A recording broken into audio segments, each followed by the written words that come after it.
A very warm welcome to you. You're watching Malaika, the talk show for African Christian women. Today we're speaking about a topic that is a sad reality in Africa. It is so prevalent and yet it is stigmatized and hidden. Stay with us as we get started.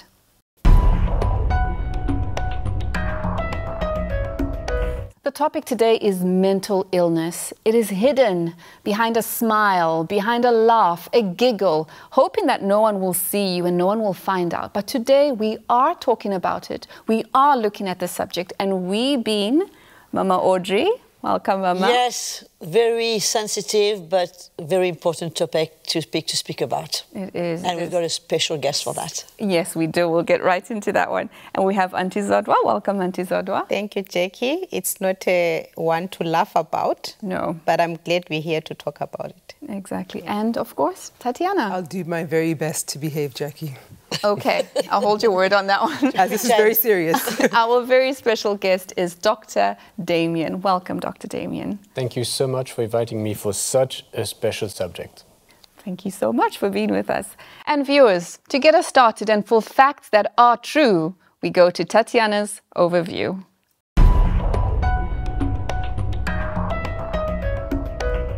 So, Tatiana, could we have the facts that you have for us? Well, Jackie, one fact or one reality is that many people do not understand what is a mental illness, let alone mental health. So what is mental health? It encompasses our psychological, emotional, and social well-being. A wide range of factors can influence and impact our mental health. Genetics, stressful life situations, trauma, relationships, diet, exercise, the list goes on and on. Things like moving to a new country, fighting in a war, presenting to you a live audience. Life is literally a mental marathon. But jokes aside, we are speaking about our mental health, and like any other organ, the brain is vulnerable to diseases and disorders. And the bottom line here is that mental illness is real. As Jackie has previously mentioned, the prevalence of mental health conditions.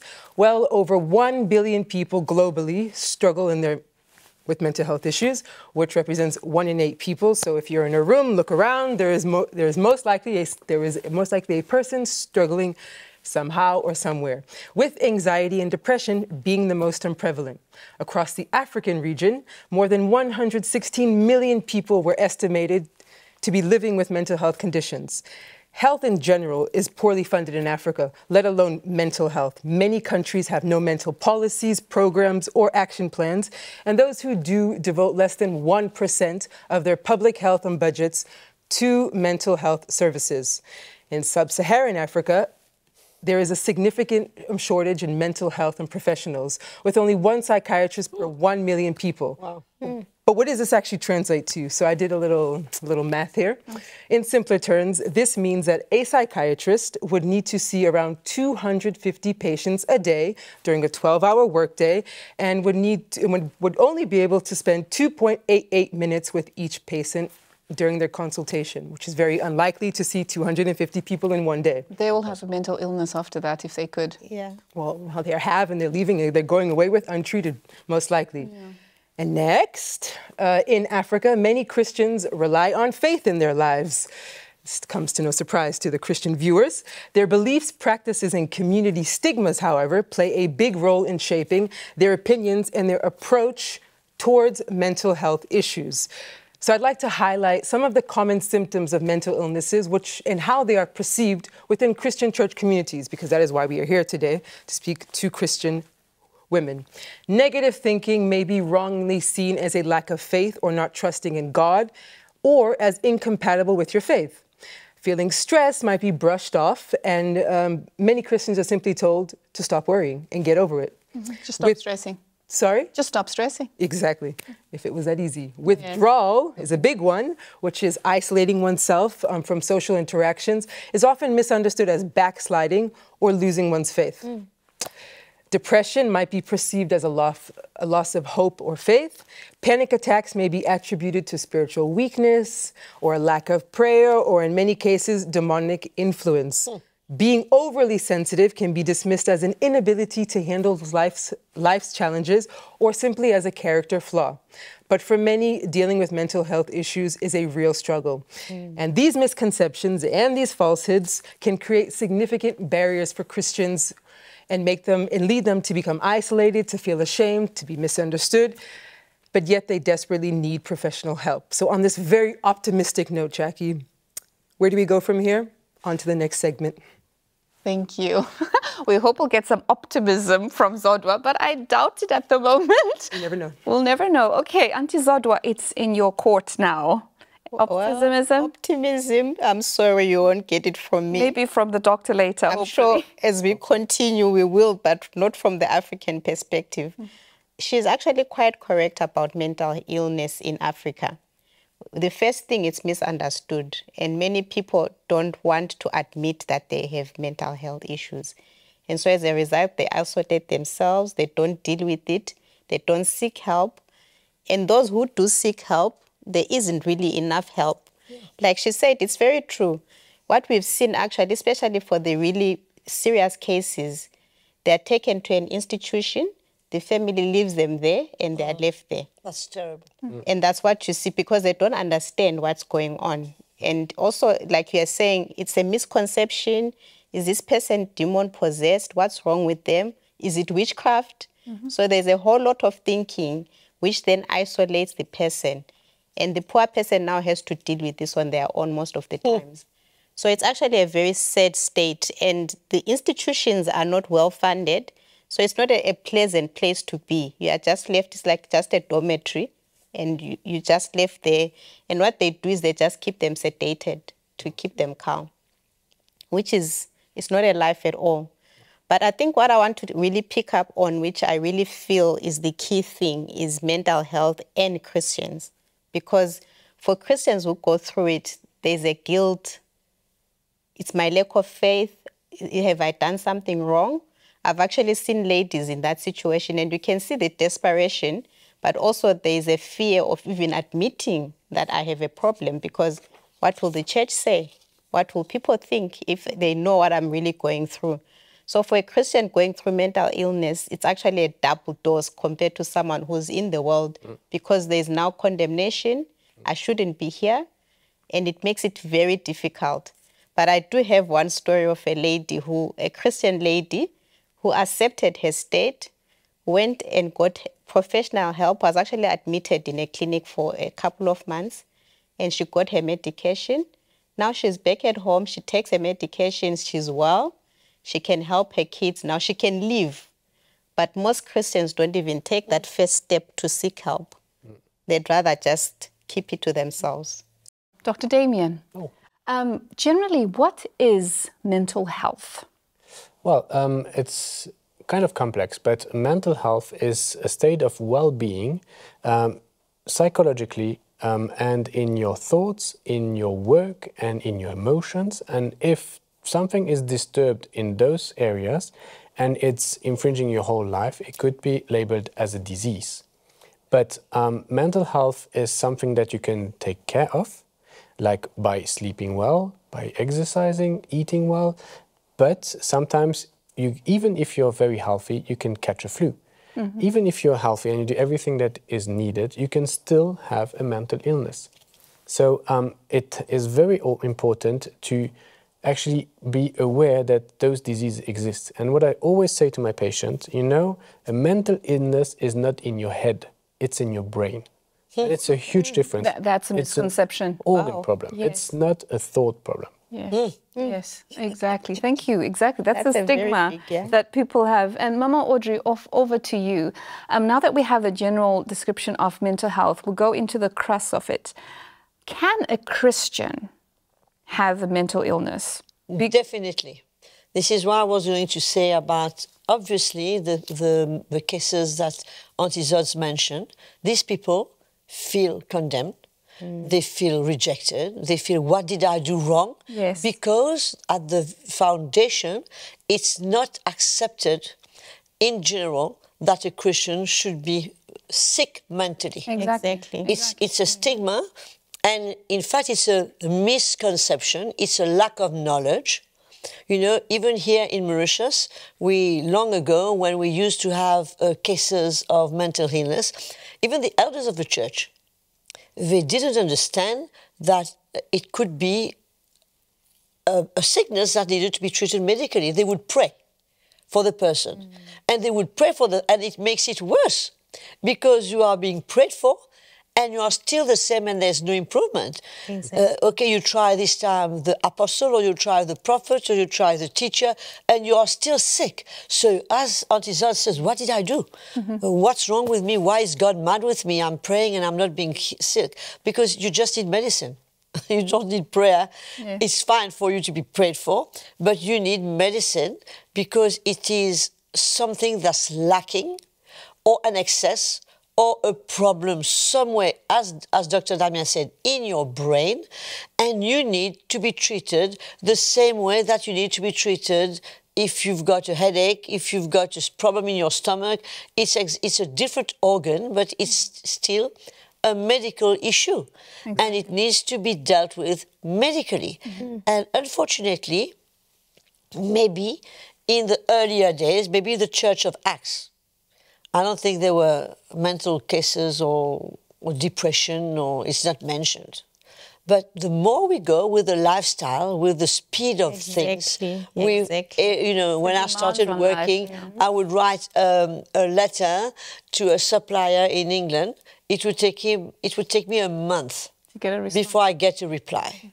Today, it will take me 1 second. Yes. So you can imagine the stress on the system, on the brain, and everything. So obviously, with the number of situations in the world, with the divorces, the sufferings that kids go through, with child abandonment, it is so complicated that all this can trigger so many reactions that I don't know, I might be talking completely wrong, that your brain cannot handle. Yeah. And that your brain gives up. I don't know how to say it but it is today. I'm shocked to see the number of Christians that go through depression. Yeah. But real ones, and people who've got a good husband, lovely kids, they've got a home, they're not sleeping in the streets, they don't lack food. You could say one of these reasons could trigger. No, they can tick all the boxes, but they're depressed. Yes. Yeah. Because it's something medical, and today it's more than ever, and it's less than what it's going to be. Exactly. So earlier on, we were asking to Dr. Damien a random question. You remember how many of your patients that you treat every day, and you're not even a psychiatrist. Yes. You are a very good, high-qualified GP. But you told us. Yeah, actually, when we did a study in France, when I used to do my studies, medical studies, and it was actually part of my PhD, is to know how many patients you see a day with a certain disease. Pathology or whatever. And actually, mental illnesses were present in 30% of our consultation in general practice. So every third patient has a mental illness symptom or diagnosis. Can I ask a question, Jackie? Yes, of course. Kind of taking your role in No, go for it, my darling. Can one be, okay, let's say that there's a Christian out there, okay, they have this problem, they get help, but can it be treated? Is it something that can be resolved once and for good, you get the treatment and go off, or is it likely to come back, or is someone bound or stuck to live with this for the rest of their life? That's an amazing question, because you were speaking about hope, and let me give you some hope. Yes, some optimism. Thank you. Depression can be cured. Wow. Okay. So I have many patients that were depressed, came to see me, we did a treatment, we did a therapy and a medical treatment, and after a while they weaned off their medication, and now they are free of medication and they're fine. That doesn't mean that if one day you have a flu, and I say, well, take this medicine and you're cured after a week, does it mean you will never have a flu again? No. Oh, you can have a new flu in the next year, or in 2 years, or in 10 years. It's the same with depression. So if you had once a depression or an anxiety disorder, you can be cured for a while, and that's not a problem. Can you be more prone to it than somebody else? Yeah, definitely. And it also depends on your lifestyle, on what you actually lived as a kid, or what even your parents were living while they were pregnant. Oops. And also it's genetic.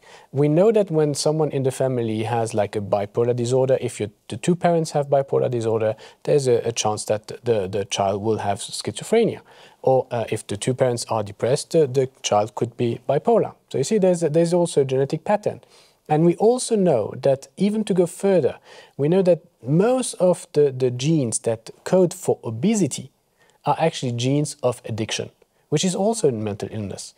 So we should never judge people that go through a difficult time, because it could just be written in their genes. Oh. And in that case, you can still treat it. Exactly. So you just need a treatment, and you need to you know, it's so amazing, because when you have a disease like high blood pressure, those people will actually be on the treatment their whole life. For their life. life. We know after many years, they will have to increase the treatment. But with mental illnesses, sometimes you can get them to be cured for years or even for lifelong. And very often when you treat them, they feel much better. When you have, let's say, high blood pressure or cholesterol, you might not feel better. You will just say, well, my blood pressure is now fine, but I don't feel anything. Mm-hmm. But with mental illnesses, you can have a real impact. And it's amazing as a doctor when you have a real impact on someone's life. Wow. I think really where the Christians struggle, because I've known a few cases, you know, they are being treated, they feel better. Mm-hmm. And they think they can stop their medication. Yes. Oh, no, and that is the big mistake. And then they feel they can stop because they feel now, I'm trusting the Lord, yes. I'm in faith, and they stop their medication. And the next thing they just slide down again. And then it makes it worse, because then there's condemnation that creeps in, there is so many questions that creeps in for them, and yet they were stable. It is something that the one person who is Christian must understand. They must never stop their medication unless the doctor tells them. Is that a lack of faith? No, it's not a lack. It's being wise, you know, because it's a medical thing.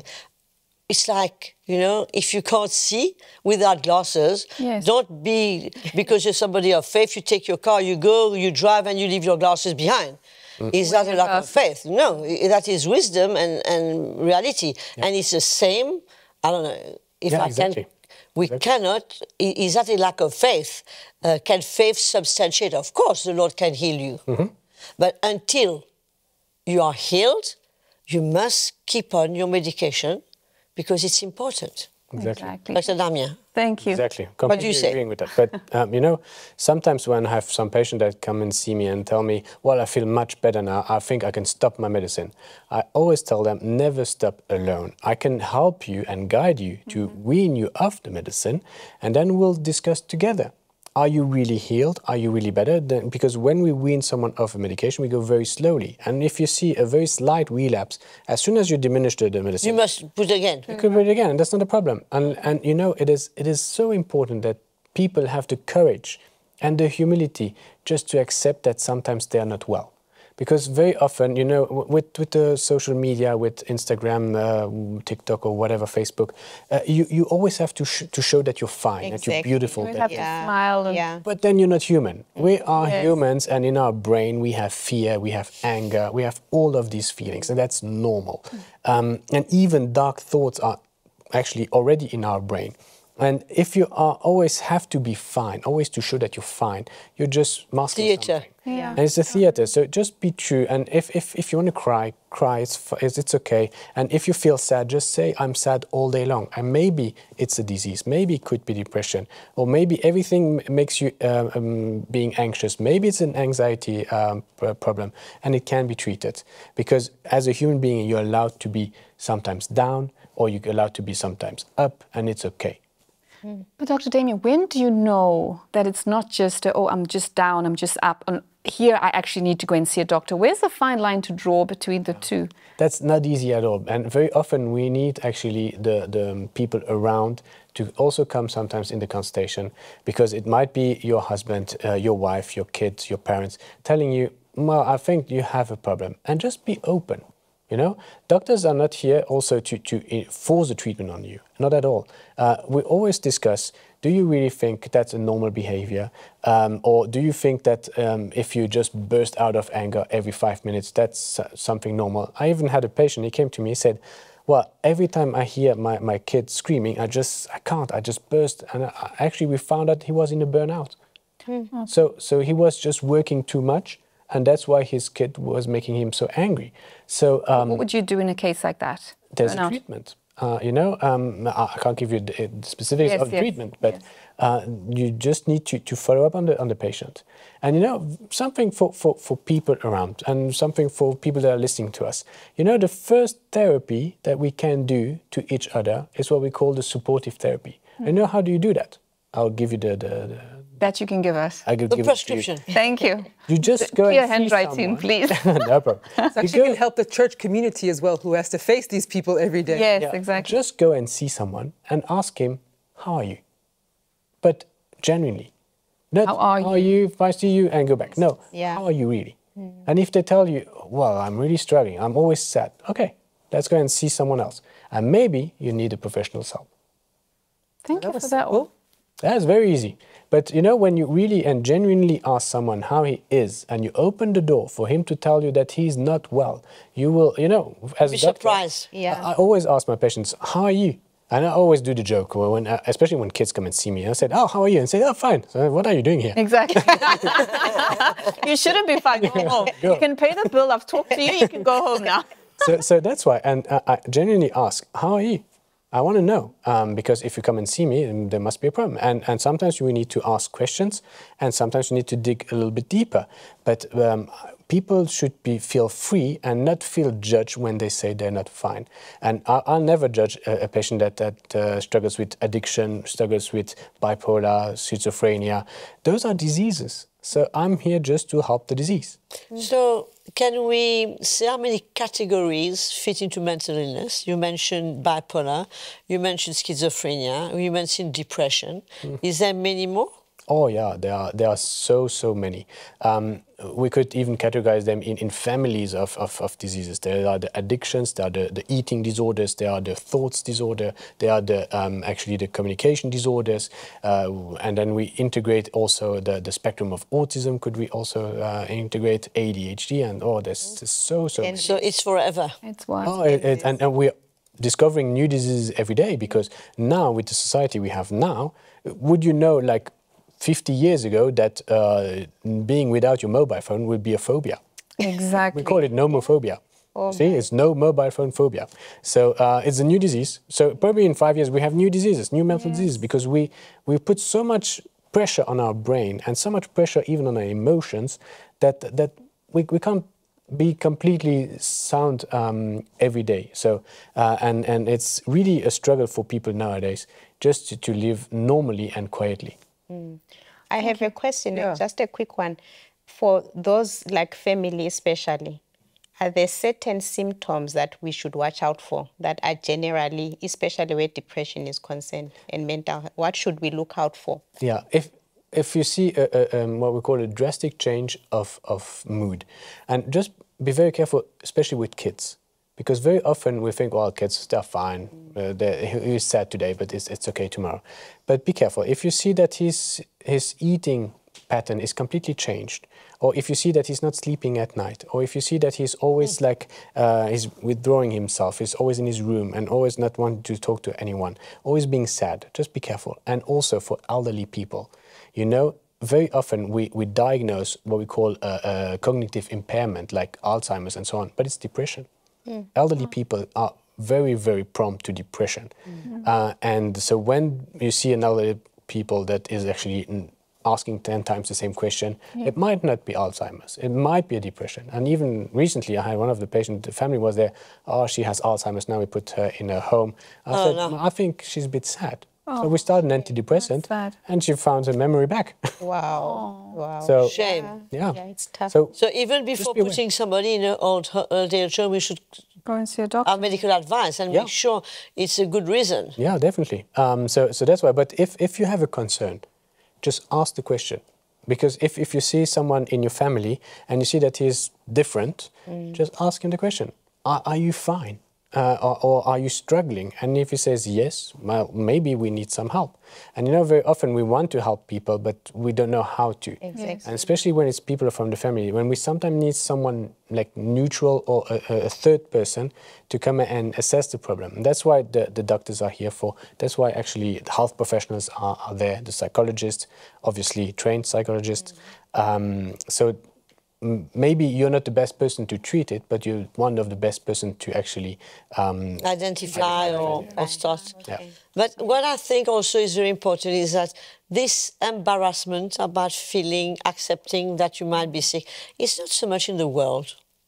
I think it's mostly with Christians. Yes. Because Christians, there's this mixture of condemnation, of faith, of prayer, of being healed, of why, and facing people who don't understand that you might be sick, and judgment and criticism. So I think it's much harder for a Christian to accept his state, and even more so, they should look for help. And unfortunately, it's not being taught in churches, but I think the elders of churches who are listening to us, they should know that prayer is not the only answer. I'm not lacking faith, please. Prayer is not the only answer for these things. These need to be medically treated. Of course, Jesus can do a miracle, but if the situation is persisting, that person needs to see a doctor. And that person shouldn't be ashamed of being sick. It's not, you know, we're under the new covenant, there's no condemnation. We don't take it as a blame. We don't take it as God punishing us. God doesn't punish anyone like this. So relax. If you are identifying yourself with anything that Dr. Damien said today, anything we spoke about, you should not be more worried than that, but go and seek professional advice. And if it helps you to write to us, please, by all means, write to us. Let us know if you find, if you're struggling, and if we can give you an advice, we will by all means. But there is no condemnation. Don't feel bad. Don't feel that you've done something wrong. This is all lies of the devil. It's all misunderstanding from people around you. Just be cool, relaxed, and reassured that you're okay. It's just a little sickness down the road that needs to be treated. And Jesus loves you the same. He's not put a cross on you, and he will take care of you and keep, of course, your faith in the Lord. He might set you free tomorrow. You might be healed the day after. But in the meantime, take the medical advice and deal with this problem. And may the Lord bless you and encourage you and give you peace and rest. Amen. Amen. Amen. Amen. Thank you to the ladies in the house, and thank you, Dr. Damien, for your insight. Thank you so much. Viewers, you have heard, it is pessimistic, but there is hope at the end. And as Mama Audrey said, you can write to us if you have more questions. There's so many other questions we could have asked, but unfortunately time lacks. Share this video with those around you. It's such a prevalent thing and yet so hidden. Till next time, goodbye.